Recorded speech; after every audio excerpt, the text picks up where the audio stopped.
لوگوں کی منافقت میں نے اپنی زندگی میں خود کو سچا ہوتے ہوئے بھی جھوٹا ثابت ہوتے دیکھا ہے۔ میں نے محسوس کیا ہے آپ کے اپنے بھی آپ کے دشمن بن جاتے ہیں۔ آپ منافقت کریں تو ساری دنیا آپ کی ہے۔ جہاں آپ نے سچ بولا، حق بولا، کسی کو اس کی غلطی دکھائی، وہیں آپ کو اتنا شرمندہ کیا جائے گا کہ آپ سمجھیں گے کہ شاید آپ ہی غلط ہیں۔ لیکن اس سب میں ایک چیز کو سامنے رکھیں اور وہ ہے ضمیر۔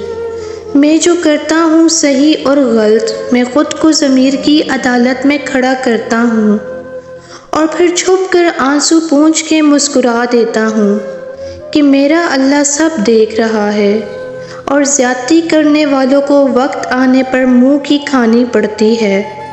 بس صبر کریں اور اللہ پر چھوڑ دیں۔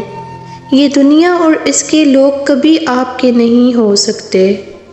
میں نے تو کبھی سوچا ہی نہیں تھا کہ صبر کا صلہ اتنا خوبصورت بھی ہو سکتا ہے کہ بدلے میں صلہ دینے والا ہی مل جائے گا۔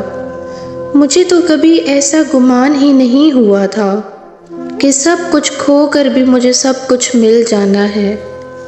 جب آپ کو کوئی مشکل آتی ہے تو پتہ ہے آپ کو سب سے زیادہ کس چیز کی ضرورت ہوتی ہے؟ اللہ سے بات کرنے کی۔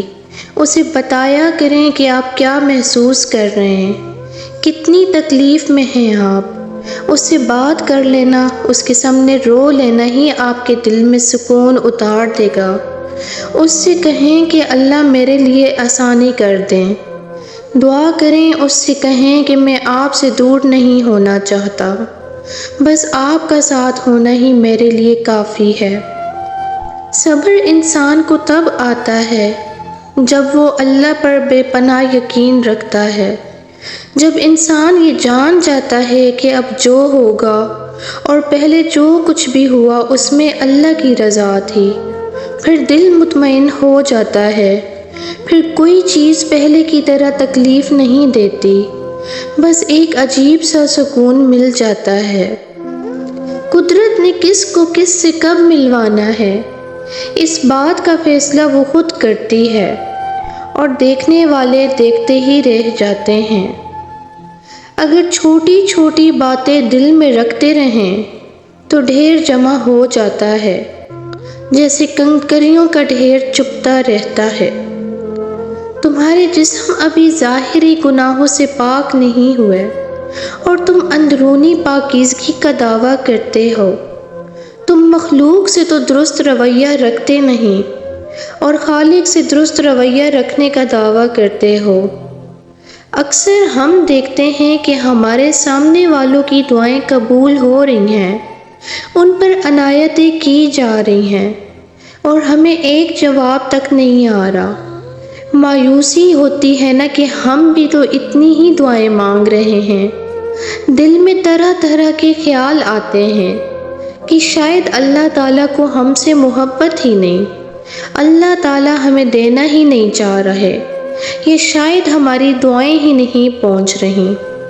ہم کہانی کا ایک رخ دیکھ کر ہی مایوس ہو جاتے ہیں، مگر ہمیں یہ پتہ نہیں ہوتا کہ جس کی دعاؤں کی قبولیت پر ہم شک کر رہے ہیں، اس نے پتہ نہیں کتنی دیر اس لمحے کا انتظار کیا ہے، اس پر کس کس طرح کی آزمائشیں آئی ہوں گی۔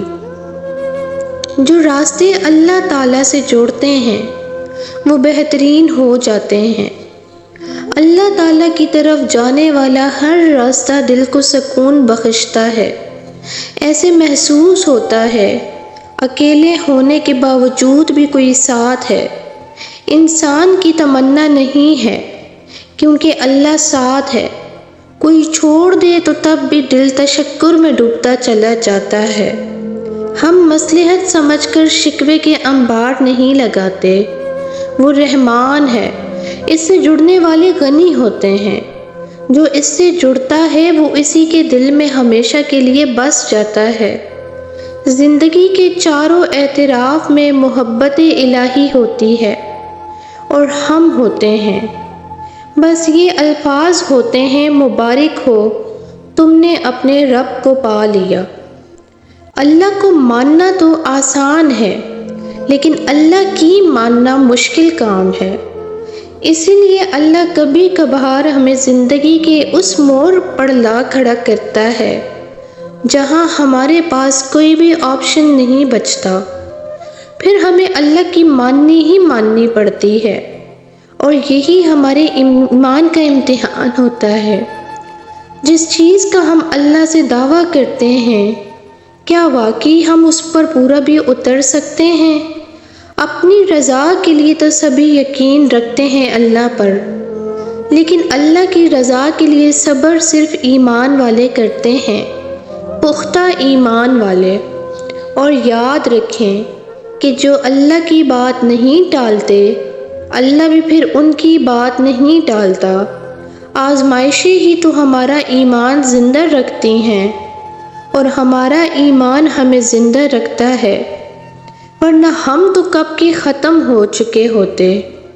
ہر محرومی آپ کا امتحان ہے، اور امتحان میں پاس وہی ہوتا ہے جو استاد کو راضی کرنے میں کامیاب ہو جاتا ہے۔ تو آپ بھی راضی کر لیں اپنے نگران کو، اپنے اللہ کو۔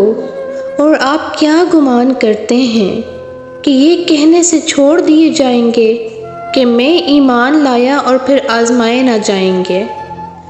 آپ نے کبھی ایک چیز نوٹ کی ہے؟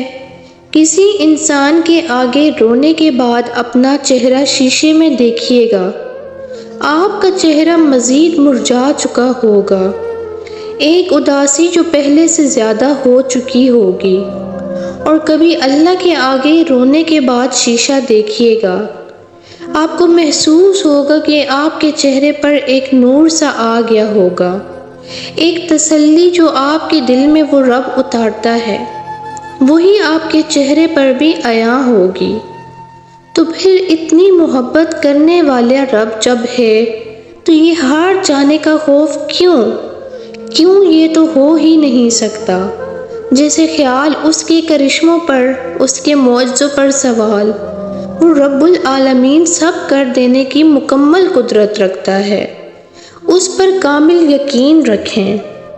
جب تمہیں گانا سنتے ہوئے بے چینی ہوتی ہے، جب تم ماں باپ کے لیے کچھ کرنا چاہتے ہو مگر کر نہیں پاتے، جب آنکھوں کا زنا کرتے ہوئے تمہارا ضمیر اللہ کی یاد دلواتا ہے، جب غیر محرم سے بات کر کے تمہیں سکون نہیں آتا، جب کچھ غلط کرتے ہوئے تم ایک دم سے پیچھے ہٹ جاؤ، جب قرآن نہیں پڑھتے مگر پھر بھی دل چاہتا ہے کہ قرآن پڑھوں، جب نماز کے لیے اٹھ نہیں پاتے مگر پھر بھی کوشش کرتے رہتے ہو، تو پتہ ہے اس کا کیا مطلب ہے؟ تم اللہ کی نظروں میں آ گئے ہو۔ وہ چاہتا ہے تم یہ سب نہ کرو، بلکہ تھوڑی محنت کر کے ان غلط چیزوں سے نکل آؤ اور اللہ کی طرف لوٹ آؤ۔